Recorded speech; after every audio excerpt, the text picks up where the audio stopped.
You can now get a 30-day trial to experience The Athletic for free. Visit the link in the description below to try it now.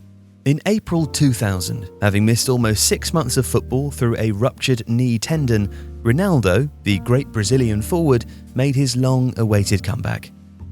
He trotted on as a second-half substitute for Inter Milan against Lazio and, with his first few touches, teased the form that has twice made him the world's most expensive player. A step over and a quick burst of pace. But after just 6 minutes, disaster. Carrying the ball towards Lazio's box and under no challenge, Ronaldo suddenly crumpled to the floor. As he clutched his right knee, screaming in agony, players from both sides frantically called for the physios, while a hush descended on the Stadio Olimpico. The career of the world's best player was suddenly in serious doubt. Ronaldo was a physical marvel. At his peak, football had never seen a player who combined skill with such overwhelming speed and strength, as well as immaculate coordination. He was truly il fenomeno. And it was for good reason that first Barcelona and then Internazionale had broken the world transfer record to sign him. And when Ronaldo left Camp Nou for San Siro in 1997, he took to Serie A immediately. He scored 34 all-competition goals in his debut season as Inter won the UEFA Cup, and he averaged more than a goal a game in an injury-disrupted second.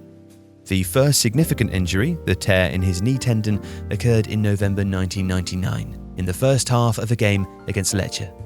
It wasn't entirely unexpected either. Speaking to 442 magazine in 2018, Nilton Petrone, Ronaldo's former physio, explained that Inter had been monitoring issues with the centre-forward's joints and tendons for some time, and that durability issues were inevitable for someone of his build and skill set. Athletes that have a lot of power are also at risk of muscle and tendon injuries, Petrone said. Slow individuals normally don't suffer these types of problems, but Ronaldo's injuries weren't because his body was weak, but because of his explosive capacity. Ronaldo may have been a very powerful player, but he was also highly skillful and agile too. That meant that the forceful changes of direction that were at the heart of his effectiveness and made him so difficult to defend also exerted additional enormous stress on his body. Following the injury, he underwent an operation in Paris and began 6 months of rehab, at the end of which, following rehabilitation, he was deemed fit enough to play some part in the first leg of the Coppa Italia final against Lazio. He couldn't start, but manager Marcelo Lippi was assured that his prized asset was fit enough for the bench and good for half an hour if needed. And of course it should have been the perfect script. Inter were 2-1 down at the beginning of the second half, and Ronaldo took to the field, seemingly destined to swing the tie back in his team's favour.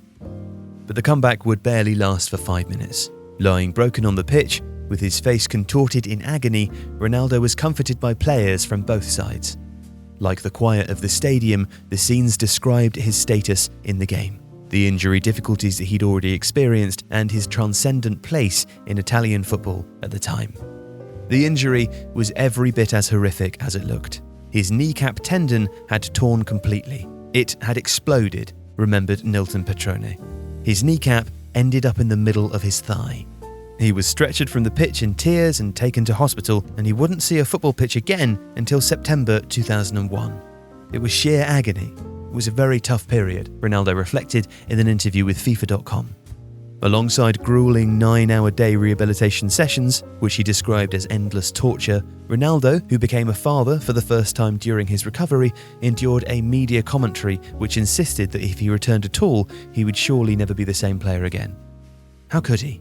How could a surgically repaired knee joint withstand the strain of such an explosive playing style? Well, remarkably, it would. And it would help author the perfect redemption story. Ronaldo would miss the whole of the 2000-2001 season. He wouldn't score another Serie A goal until December 2001. His form was sporadic and his goal scoring was regular rather than prolific. A concern for Brazil, with the World Cup approaching and their qualifying campaign less than convincing. The Seleção had suffered defeats to Uruguay, Argentina and Bolivia on the way to a disappointing third place in their section. Good enough to book a place at the tournament, but not to impress anybody. And yet, even without a full season behind him, Ronaldo produced a World Cup performance for the ages. It would prove an important part of his legacy. 4 years before, his World Cup in France had ended in defeat to the home nation, and suggestions that he'd suffered a dressing room seizure before the final. But in 2002, he was 25 years old and in his theoretical prime. He already had a World Cup medal. He'd been a non-playing member of the side that won in USA in '94, but he'd never have a better chance of immortalising himself. And he was dominant in South Korea and Japan. He'd score 4 times in the group as Brazil progressed to the knockout stage. In the round of 16, he'd put Belgium away on the counter-attack to seal a 2-0 win. In the semi-finals, his slaloming run and opportunistic finish would be enough to beat Turkey. And in the final against Germany, with the whole world watching, he would pounce on an Oliver Kahn error to give Brazil the lead before deciding the game and the tournament with a bloodless side foot into the far corner 11 minutes from time. Brazil were world champions. Ronaldo was the Golden Boot winner with an 8-goal tally that nobody has matched at the tournament since. And at the end of the year, he was awarded the Ballon d'Or, recrowning him as the best player in the world and restoring him as the defining talent of his generation. If you like this video, please consider subscribing to the channel. The Athletic brings you the best sports journalism in the world in a personalised experience, connecting you with the stories and teams that you care about the most. There's coverage of 13 sports, plus direct access to world-class journalists through live Q&As, discussions and podcasts. Not to mention, it's all ad-free. And you can try it now for free for 30 days by clicking the link in the description.